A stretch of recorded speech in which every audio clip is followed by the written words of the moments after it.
हमने अभी तक जितना भी पढ़ाया उसमें से सब समझ में आ गया ना। अब आगे चलें। अभी तक हम लास्ट बात कर रहे थे इंडिया की। इंडिया का जो गठबंधन बना था उस गठबंधन को कैसे हम देखेंगे। उसका फुल फॉर्म क्या था? उसका फुल फॉर्म था Indian national development inclusive alliance. ठीक।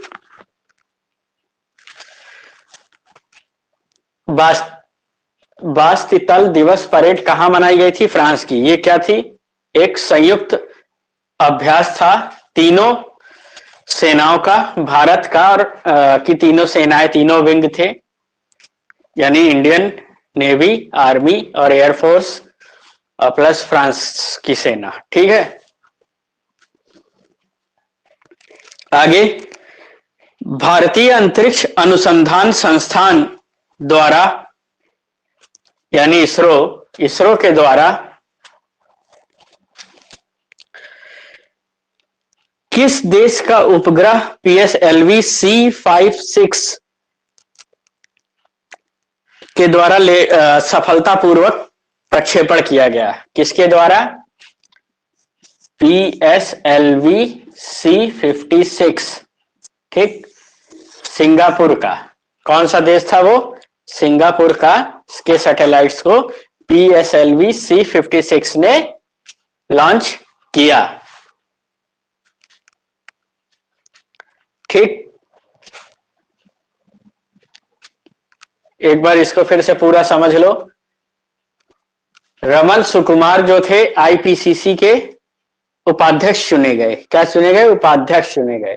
जम्मू कश्मीर को 2 प्रोडक्ट के लिए GI टैग प्रदान किया गया। पहला चिकरी वुड क्राफ्ट जो कि राजौरी का था। दूसरा मुस्क बुजती चावल जो कि अनंतनाग का था। ठीक। ये 2 चीजें इतना क्लियर हो गई। आगे, जायद तलवार जो है भारत और UAE यानी भारत अरब इमिरात की नौसैनिक अभ्यास था, मिला जुला। ये क्या था? एक नौसैनिक अभ्यास था। उसके बाद केरलम जो एक नाम है, ये केरला की विधानसभा द्वारा पारित किया गया था। इसलिए पारित किया गया इसे अगस्त में कि हम केरला का नाम बदल करके केरलम रखना चाहते हैं। सिंपल सी सीधी सी बात। दूसरा,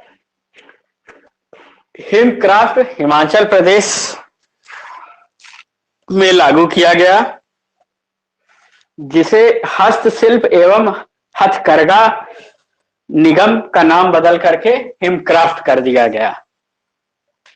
ये इतना मोटा मोटा था। इसके बाद पिछड़े वर्गों के लिए राजस्थान में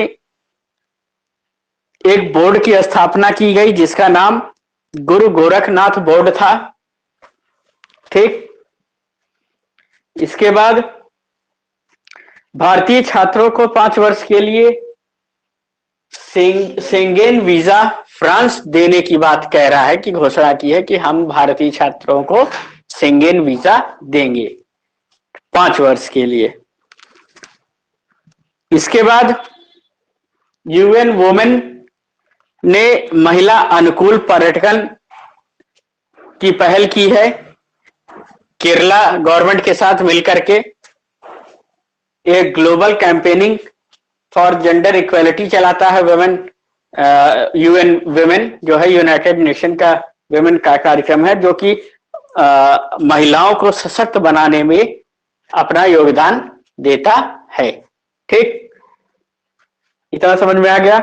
इसके बाद तीसरी G20 जो बातचीत थी भ्रष्टाचार विरोधी कार्यक्रम, इसका आयोजन कलकत्ता में हुआ, यानी कोलकाता में हुआ। फिर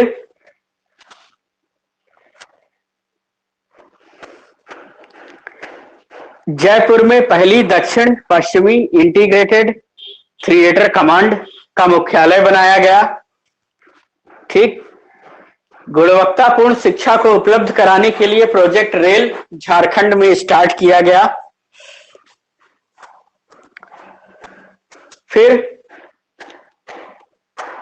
ग्लोबल लिव एबिलिटी इंडेक्स 2023 जिसे जारी किया इकोनॉमिक इंटेलिजेंस यूनिट ने, इसमें दिल्ली और बंबई की जो रैंकिंग थी वो 141वें स्थान पर थी। इतना मोटा मोटा आप लोगों को समझ में आ गया? इतना समझ में आया? अब हम आगे बढ़ते हैं, पूछो। लिव एबिलिटी है कि live ability? Live ability. Live ability नहीं है, लिव एबिलिटी।